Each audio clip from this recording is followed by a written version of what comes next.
오늘 말씀은 사무엘하 14장 말씀이고요. 32절 말씀을 읽고 나누며 시작을 할게요. 압살롬이 요압에게 대답하되 내가 일찍이 사람을 내게 보내 너를 이리로 오라고 청한 것은 내가 너를 왕께 보내 아래에게 하기를 어찌하여 내가 그슬에서 돌아오게 되었나이까. 이때까지 거기에 있는 것이 내게 나았으리이다 하려 함이로다. 이제는 내가 나로 하여금 왕의 얼굴을 볼 수 있게 하라. 내가 만일 죄가 있으면 왕이 나를 죽이는 것이 옳으니라 하는지라. 아멘. 친밀한 배신자를 경계해야 합니다라는 제목이고요. 다른 표현해 보면 양심이 없는 사람들이 분명히 우리 가운데 있고요. 양심이 없는 사람들을 우리가 어떻게 관계를 맺으며 살아갈 것인가에 대한 생각을 하는 시간이었으면 좋겠습니다. 이보 경쟁 암논을 죽이고 이제 구슬 땅으로 피신한 압살롬이 다시 이제 예루살렘으로 돌아오는 이야기를 소개하고 있죠. 압살롬에 관한 이야기는 이제 사무엘하 13장부터 18장에 걸친 아주 긴 내용이죠. 소개하고 있습니다. 내용이 길다라고 하는 건 여러분 그만큼 중요한 메시지를 담고 있다는 뜻으로 이해하면 됩니다. 암논을 죽이고 나서 3년 만에 예루살렘에 돌아온 압살롬, 그의 이야기가 전하는 교훈이 뭘까? 이 질문에서 묵상을 함께 시작하려고 하는데 두 가지 주제만 다루기를 원합니다.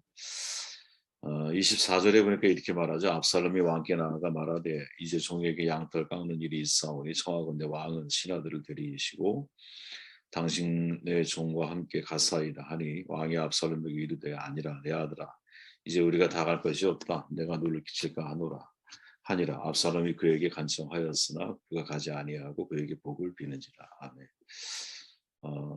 굉장히 무서운 내용이 이제 사실은 이 속에 담겨 있죠. 나중에 우리가 이제 다루겠지만 압살롬이 아버지 다윗을 대하는 모습을 보면 상당히 무서운 어떤 모습을 우리에게 보여주고 있죠. 이게 잘못하면 존속 살인에 이르는 결과를 초래할 수 있었고 이 모습만 딱 놓고 보면 친밀한 배신자의 모습을 이 압살롬이 가지고 있는 거죠. 우리가 압살롬의 행동을 이해하기 위해서 당시 상황을 점검할 필요가 있는데 압살롬은 배다른 두 명의 형제가 있어 위로 첫째가 아히노암의 아들 암논이고 둘째가 아비가일의 소생 길라압이었는데 길라압은 죽었어요. 그러니까 왕이 계승 서열 2순위가 된 거죠. 누가 압살롬이. 그러니까 둘 사이가 사실은 이제 뭐 그 속에 들어가 본 것은 아니지만 좋지 않았을 것을 우리는 예상할 수 있습니다. 암논의 스캔들 이후에 왕의 계승권을 놓고 다윗 부인들하고 그의 자녀들 사이에서 이게 얼마나 민감한 문제로 서로가 거론이 됐겠어요. 만약 다윗이 이 사건에 대해서 합당한 징계를 실행했더라면 압살롬의 선택이 분명히 달라졌을지 모릅니다. 그러나 다윗은 시종일관 침묵으로 일관하죠. 분노는 했는데 분노로 끝났다라는 거예요. 압살롬은 침묵 속에서 무려 2년이죠. 복수의 칼날을 갈고 있었어요. 다말의 보호자가 원래 마아가인데 근데 압살롬은 동생은 자기가 실제적인 보호자 역할을 자처하면서 자기의 부모로 데리고 가죠. 이것에 제동을 걸 수 있는 사람은 아버지밖에 없잖아요. 근데 아버지는 끝까지 다말에 대해서 아무 말도 하지 않아요.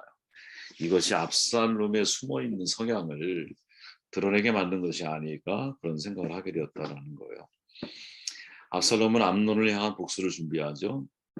근데 이 압살롬은 대단히 치밀하고 인내력이 있고 그리고 대범한 성품을 가지고 있는 이제 인물이라고 판단이 되거든요. 말이 그렇지 2년 동안 복수의 칼을 갈며 때를 기다린다라는 건 정말 어려운 일이고 성경의 증언은 더 놀랍지 않습니까? 암논에 대하여 잘잘못을 압살롬이 말하지 아니하니라. 굉장히 섬뜩한 얘기죠, 여러분.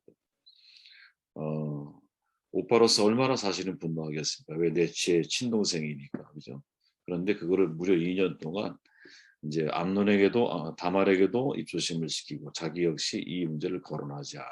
하지만 그 2년 동안 치밀하게 완벽한 때를 기다리고 있다는 거죠. 그러면서 분노의 감정을 완벽하게 통제하고 있어요. 그리고 2년이 지난 후에 복수의 기가 찾아왔을 때 압살롬은 두 가지 선택의 기로에 놓이게 되죠. 하나는 이제 우리에게 현실로 다가온 암논을 죽이는 거예요. 암논을 죽이는 거예요. 이복 형제 암논을 죽이는 거.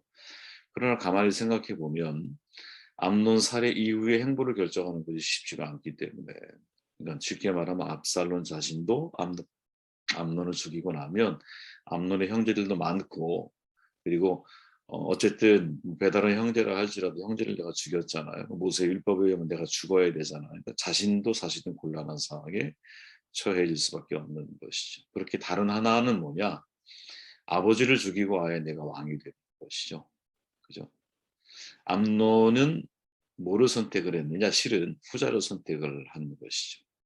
제가 아까 위의 말씀을 읽을 때 이게 되게 섬뜩한 이야기다라고 말씀을 드렸잖아요. 왜냐하면 이 암논을 잔치에 초대하는 그 자리에 누구? 아버지를 초대했거든요. 누가?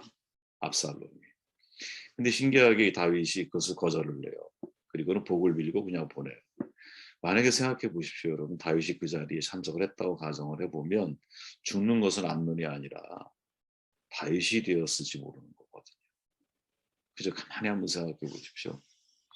압살롬은 오랜 시간 계획하고 치밀한 복수에 성공을 하거든요. 압살롬이 이미 그의 종들에게 명령하여 이르기를 너희는 이제 암논의 마음이 술로 즐거워할 때에 자세히 보다가 내가 너희에게 암논을 치라 하거든 그를 죽이라 이렇게 말하죠. 죽이는 것도 부하들은 시켜요. 자신의 실행에 옮기지 않아. 생각해 보십시오, 여러분. 암논 한 사람만을 죽이는 일이라면 실은 다른 왕자들을 부하들이 지키게 하고 내가 처리하는 것이 만족감이 훨씬 더 크지 않을까. 2년 동안 내가 참아왔는데 압살롬의 마음을 누가 알 수는 없어요. 왜 압살롬이 암논만을 죽였을까요, 여러분?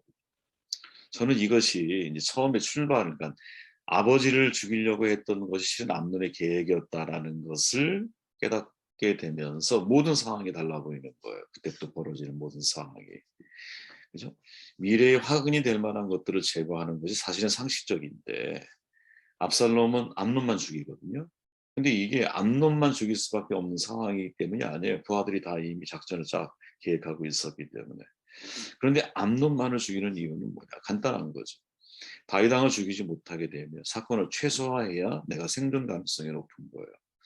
암논 한 사람만 죽인다면 비록 처벌은 받겠죠. 그죠? 하지만 이게 다말 사건과 다말 사건에 의해서 벌어진 일들이라고 가정을 하면 정상이 참작이 돼서 처벌이 약해질 수밖에 없는. 그러니까 사실은 이것까지도 압살롬이 계산할 수 있는 사람일 거라는 거죠. 그죠?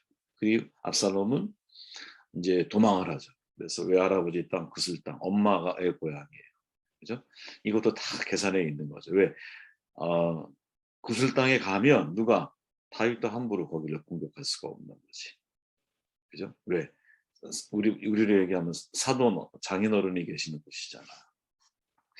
그렇게 여러분 이 전체의 과정을 놓고 볼 때 이제 개인적으로 압살롬이 어떤 사람일까? 반사회적인 인격장애를 가진 사람이라고 저는 표현하고 싶어요. 그 중에서도 아주 소시오패스적인 성향이 매우 강한 사람이죠. 우리가 일반적으로 알려진 것은 여러분 사이코패스는 선천적인 경우가 많지만 소시오패스는 후천적인 경우가 많다 그러잖아요. 정신적인 유아기 때 경험이든 혹은 훗날 나이가 들어서 정신적인 충격적인 사건을 겪은 이후에 이런 경향성을 띠는 경우가 많다 그러죠. 소시오패스의 특징이 뭐냐? 지벽이 높고 정봉적이 강해요. 그래서 늘 언제 어디서나 내가 군림을 하는 것이 편해. 군림하려고 드는 성향이 강해.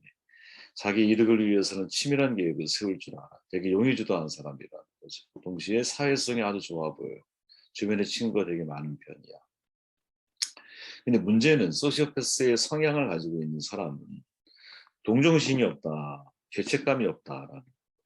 그리고 상처에 대한 자기 연민이 대단히 크기 때문에 늘 누구나 혹은 무엇 때문에 내가 불행하고 힘들다고 말하면서 징징거리는 스타일의 사람이 많은 거예요. 그러다 보니까 자신보다 약한 사람에게 내 모든 책임을 떠넘기려고 하고 남들에게 보여질 때는 내가 아주 배짱이 있는 큰 것처럼 큰 계획을 실행해 옮기지만 금세 실증이 나고 부담을 느끼고 어떻게 해서든지 그 상황을 피해버리는 성향을 가지고 있다라는 거죠.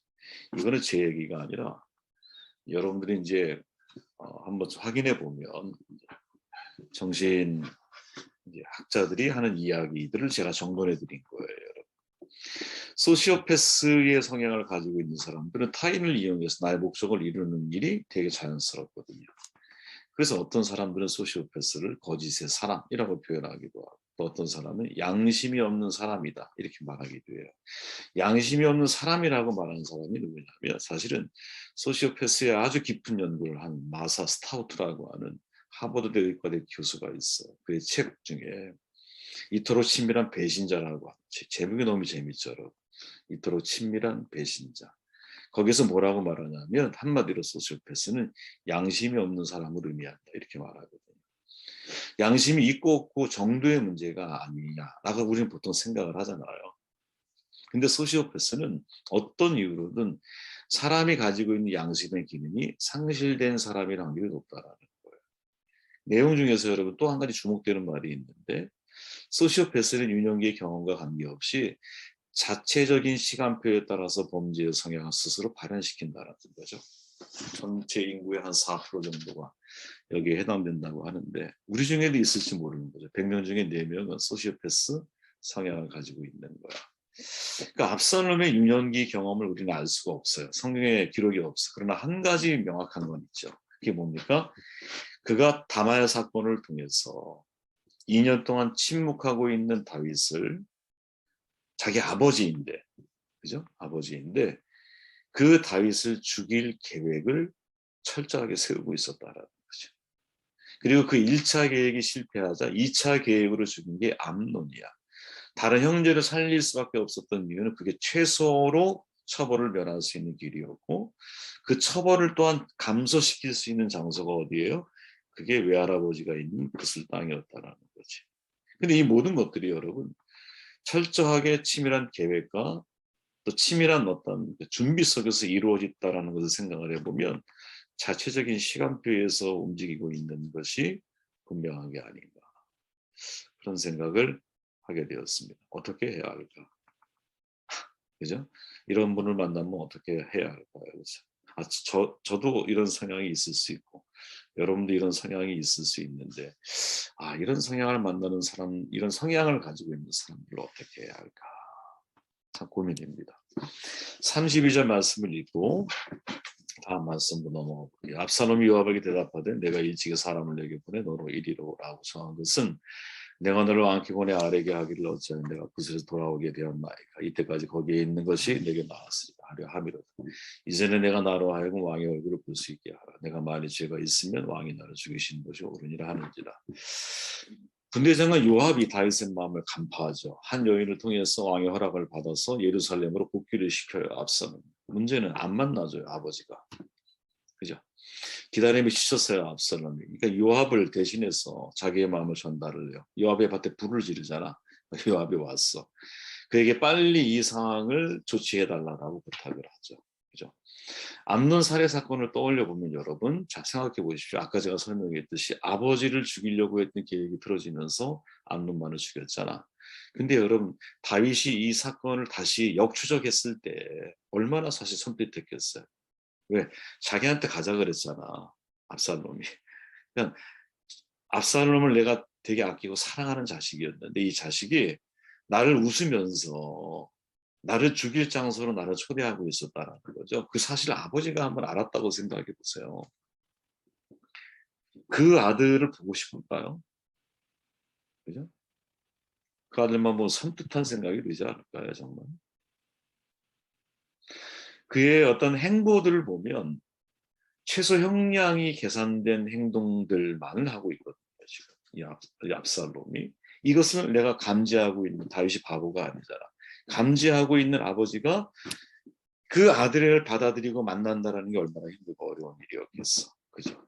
그런데 압살롬은 정반대의 요구를 하는 거죠. 이 적반하장이라고 하는 거예요. 이게 양심 없는 사람들의 특징 가운데 하나거든요. 적반하장. 자신이 회개하고 자숙해야 함에도 불구하고 오히려 왜 나를 불러다 놓고 만나주지 않느냐를 따지고 있는 것이. 사실 다윗은 이미 여러분 압살롬을 용서하는 거죠. 왜? 예루살렘에 불러온 것 자체가 용서잖아. 그러니까 시간이 얼마나 걸리든 서로가 시간이 필요한 거예요. 다윗은 자신이 사랑했던 만큼 마음의 상처가 컸을 거야. 그죠? 이복 형제 암논을 이유로 아버지를 함께 죽이려 하는 아들, 이 아들을 용서하고 받아들인다는 거예요. 시간이 필요하지 않겠어요, 그죠? 압살롬은 암논을 죽인 게 아니거든, 실은. 그죠? 암논은 물론 죽었어. 근데 암논만 죽인 게 아니라 그 암논을 죽이는 순간에 다윗 아버지의 마음도 함께 죽였기 때문인 거거든. 반대로 여러분 압살롬에게도 시간이 필요하지 않겠어요? 정말 자기 자신의 잘못을 깊이 깨닫고 변화되는 시간이죠. 사도 바울을 하나님이 목회 현장까지 불러낼 때 무려 13년, 아라비아까지 합치면 16년 정도를 그죠? 고향 땅에서만 다소라고 하는 땅에서만 13년을 머물게 하거든요. 객관적인 눈으로 볼 때 여러분 바울처럼 잘 준비된 사람이 왜 고향에 머물러야 될까요? 간단하죠. 변화를 보이라는 거죠. 어디에서? 가정에서부터. 너를 가장 가까이 알고 있는 사람에게 네 변화를 보여라. 그래야 네가 너를 전혀 모르는 사람에게도 변화된 모습으로 그들에게 복음을 증거하면 살아있는 복음으로 전달될 거 아니냐. 이 얘기죠, 여러분. 압살롬의 변화라고 하는 것은 여러분 모두가 느끼기 시작할 때 자연스러운 용서와 화해의 분위기가 조성되는 거거든요. 요구돼서 바뀌는 게 아니라 내가 변화된 모습을 보여줌으로 인하여 용서의 분위기와 화해의 분위기가 만들어지는 거거든. 그러니까 다윗이 원했던 것은 사실은 그것이었을 거예요. 그런데 도리어 압살롬은 적반하장이죠. 구슬에서 불러왔으면 가시적인 용서를 나에게 보여줘야 할 게 아니냐. 다시 왕자로 다시 이렇게 내 자리를 마련해 줘야 되지 않겠느냐. 이렇게 말하는 거죠. 그죠? 참 양심이 없는 사람들의 전형적인 모습을 우리는 목격하게 되죠. 사건을 여러분 종합적이고 입체적으로 보지를 않는 거야. 내가 유리한 시점에서부터 논리를 전개하는 거거든요. 지금 나를 불러놨으면 나를 가시적으로 용서해야 되지 않습니까? 라고 말하는 거는 예루살렘에 돌아온 이후부터의 자기 입장을 이야기하는 거죠. 그죠? 근데 그 말에 우리가 빠져들기 시작을 하면 그 논리가 맞는 것처럼 보여. 근데 사실은 문제의 원인이 거기서 시작된 게 아니에요. 그보다 오래전에, 그죠? 이 압살롬이 성공하지는 못했지만 아버지를 죽이려고 했다라는 거죠. 다윗이 알고 있다라는 거야. 암논을 직접 죽었고, 그죠? 그 사실을 아버지가 깨닫게 되었을 때 거기서부터 거꾸로 추적을 해 간다 그러면 지금 아버지가 나를 예루살렘에 데려다 놓은 것만 해도 고마운 거거든요. 그렇지 않을까요? 다윗이 나를 죽이지 않고 예루살렘에 오게 만든 것만 해도 고맙고 감사한 일인 거거든요. 근데 이 압살롬의 어떤 이야기의 시점을 놓고 보면 예루살렘 이후부터 고민하는 거지. 이게 적반하장격의 사람들이 가지고 있는 궤변이고 내가 할 말을 하는 거야. 그죠? 사실 내가 할 말이라는 거지. 다윗이 할 말을 지금 누가? 압살롬이 하고 있는 거예요. 그죠? 그러니 이게 얼마나 괴로운 일이겠어. 그러면서 이 적반하장의 흑백 논리로 이어지고 만나든지 용서의 둘 중에 하나 선택을 해 공갈 협박까지 연결이 되어지면서 이런 말도 안 되는 상황이 만들어지고 있는 거죠. 만일 압살롬이 양심이 있었다면 죄를 지은 자신을 용서해준 아버지에 대한 감사한 마음으로 그때가 언제일지는 모르지만 언제 진짜 아버지의 마음, 다른 사람들의 마음을 돌이키고 바꿀 수 있을지는 모르지만 내가 겸손하고 죄인의 마음을 가지고 정말 살아야 하는 게 맞는 거였죠. 그죠? 다윗이 얼마나 깊은 마음으로 자신의 압살롬을 대하고 있는지 이 압살롬만 모르고 있는 게 아닌가 그런 생각을 하게 되었어요. 여러분 오늘 제가 이제 이번 주에 나누는 말씀들은 좀 답답하고 우울한 내용들이 많아요. 그런데 압살롬에 관한 이야기를 통해서 우리가 관계를 맺고 있는 사람들에 대한 우리가 좀 준비의 자세가 필요하겠구나 하는 생각을 많이 하게 되었어요. 특별히 이 압살롬이 보이고 있는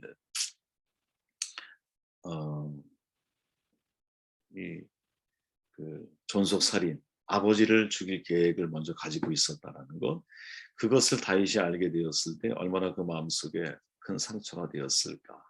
서로가 헤어져서 다시 3년 만에 만났는데도 불구하고 다윗은 압살롬을 불러서 화해의 키스를 나누기가 어렵죠. 화해의 제스처를 하기가 어려워. 그 속에는 얼마나 많은 그죠 마음의 진통이 있었겠어요. 이것을 여러분들이 깊이 한번 묵상하시면서 해답을 제가 내려드리지는 못하지만 스스로 여러분들의 인생의 해답을 관계적인 해답을 잘 찾는 종들이 되시기를 바랍니다.